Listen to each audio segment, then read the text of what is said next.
Sir Jim Ratcliffe and INEOS won't stop. They will do everything in their power, legal or illegal. Well, I don't think they will do illegal stuff, but everything they can do to ensure they save every penny they can and help Man United stay afloat and survive the praying hand of the Glazers, who have owned it for the longest time and sunk it into debts. I'll tell you what the details of their statements are and what they mean to the club. Where are we headed? Is it worrying or are there good signs? Meanwhile, Eric Ten Hag, when is the last time you heard him speak? Well, he has spoken in a lengthy interview, and guess what? He has unfinished business at Man United. Could he be dreaming of returning to the club?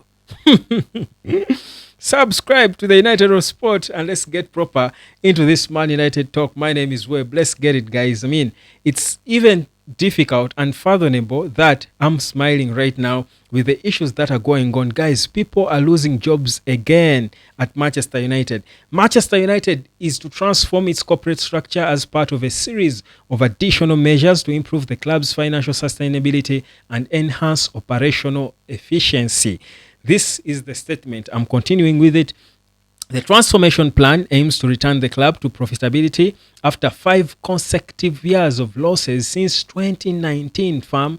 This club has been swimming in losses since 2019. This will create a more solid financial platform from which the club can invest in the men's and women's football success and improved infrastructure. This is the statement. It goes on to say that as part of these measures, the club anticipates that approximately 150 to 200 jobs, guys, 150 to 200 jobs may be made redundant, subject to a consultation process with employees. These would be in addition to the 250 roles removed last year. Guys, this is a crisis. This is a crisis. It goes on to say, Omar Berada, Manchester United CEO, said, "We have a responsibility to put Manchester United in the strongest position to win across our men's, women's and academy teams. We are initiating a wide-ranging series of measures which will transform and renew the club. Unfortunately, this means announcing further potential redundancies, and we deeply regret the impact on those affected colleagues. However, these hard choices are necessary to put the club back on a stable financial footing." This is a quote from Obal Berada. "We have lost money for the past consecutive years. This cannot continue. Understandably, our 2 main priorities as a club are delivering success on the pitch for our fans and improving our facilities. We cannot invest in these objectives if we are continuously losing money." Simple logic. As at the end of this process, we will have a more lean, agile, and financial sustainable football club while continuing to provide a world-class service to our valuable commercial partners.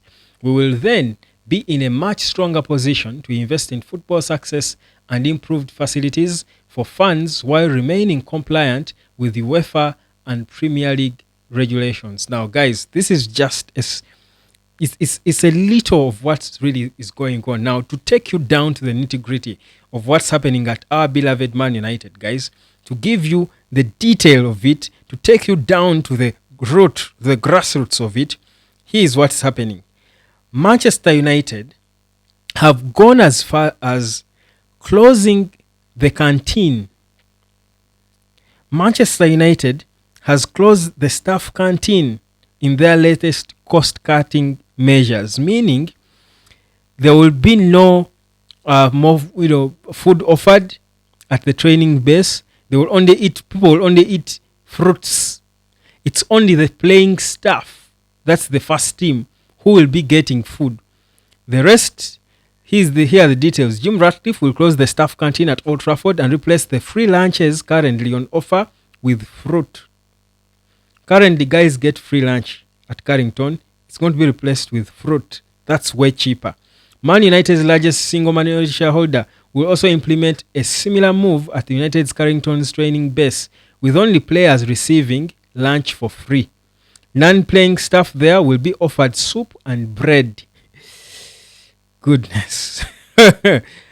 Goodness. This, again, People blame this on Sir Jim Ratcliffe. Blame it on the Glazers, guys. It's the loan. Mhm.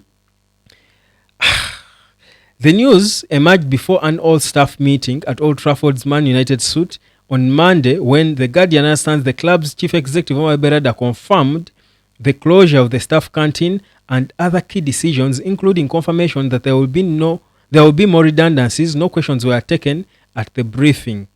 There were no questions taken at the briefing. I won't go into details, but guys, very soon, I feel like very soon Man United players will be asked to take back all their jerseys after a match, play in bare feet. I think no. Anyway, I'm kidding. That can't happen. They can't play in bare feet. But here's the thing, guys. It's laughable, innit? It's so laughable, but it just goes to show you how badly off we are. It just goes to show you how difficult a job it is for INEOS. I'm not sure Sir Jim Ratcliffe knew what he was getting himself into when he signed up to take that 28% of Man United. I'm not sure he knew what he was signing up for. This perhaps is not what he expected. It is too bad. Guys, it's too bad.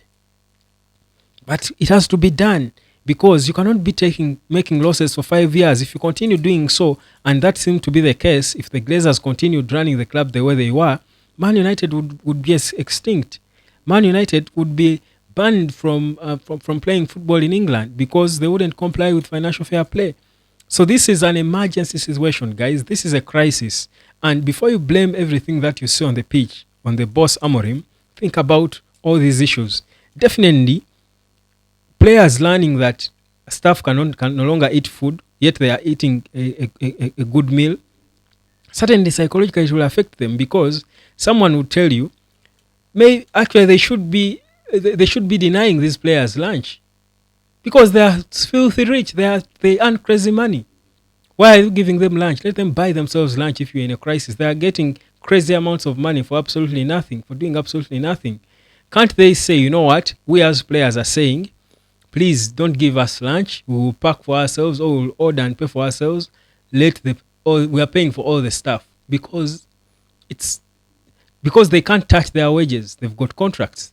Sir Jim Ratcliffe cannot say we are having the wages of every player. It can't happen because when they were negotiating these contracts, perhaps there were no clauses saying that if Man United goes below in the bottom half of the Premier League, we will cut your wages. So it's a difficult situation, guys, and this for me highlights it. And I love it, and I believe Man United are publicizing this stuff to show fans out there that you might be expecting a lot from Amorim, but understand what's going on behind the scenes. There's a lot of work to be done. And the football certainly has got to suffer the most. So that's where we are, guys. Meanwhile, in the middle of this, Erik ten Hag is dropping interviews talking about how if there's one place he misses in the world, it's Old Trafford. And people will ask, who cares? Because you're the guy who spent 85 million on Anthony. You're the guy who spent 72 million on Højlund. Same guy who spent 55 million quid on Mason Mount. You're the same guy who has wasted a lot of the money. So you're partly the reason why we're here. Of course, not entirely, but partly the reason why the club is here. You've sold us players. You've bought for us players who can't play. We want to sign another striker. We want to sign another attacking midfielder. We want to sign another winger. So what happened with the money you spent? So it's not the right time for Erik ten Hag's name to be appearing anywhere, and later on him mentioning the name Old Trafford. It's not the right time for him. But that's where we are, guys. That's where Man United is at. It's a difficult place to be. It's sad, it's painful, but it is what it is. INEOS have got to find solutions. Now, who will suffer? It's the team. And when the team suffers, the players are okay, they are still earning their money. It's the supporters who suffer the most. So that's where we are. My name is Webb. Like, share, and subscribe. No more to say. Cheers.